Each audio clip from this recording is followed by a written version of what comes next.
Okay, good evening. Paano ba mag-login sa MT4 or MT5? So, the moment na makapag-create na kayo ng live or demo account, kailangan nyo na mag-login sa MT4 or MT5. So, paano mag-login? Dito. Dito lang yon. Go to File. Yan.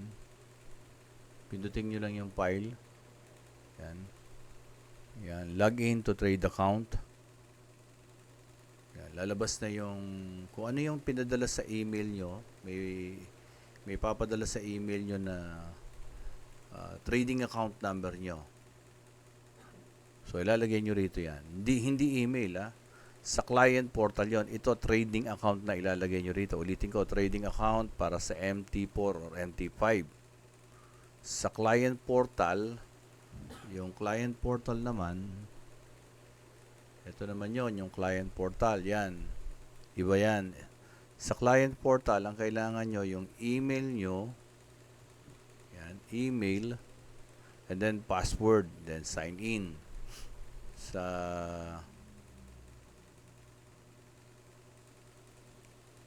yan.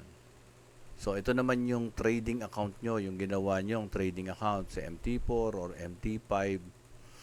Saan nyo ginawa yan? Ginawa nyo yan dito sa loob ng client portal. Pagka sign in nyo, mapupunta kayo sa client portal. So, yan. Close. Ayan yung client portal. Ayan yung ID nyo. So, dito, gagawa kayo ng trading account nyo. Ayan, pwedeng live, demo. So, yung magagawa nyo dyan na trading account, yun, ibibigay sa inyo, papadala sa inyo sa email. Ayan. So, yun yung ilalagay nyo sa pag nag-login kayo dito sa MT4. Ulitin ko, ha. File, login to trade account. Lagay nyo rito yung trading account number nyo, then the password. So, mas maganda yung password nyo, same na din doon sa client portal nyo. Then, server. Basahin nyo mabuti, ha. Pwedeng, yan ay demo. Yan. Kung ano yung nasa email, yun na ilalagay nyo dito. So, pagka in-okay nyo na yan, ayan na siya. Ayun, madidinig nyo yun. Tapos, tingnan nyo dito. Ayun, tingnan nyo riyan.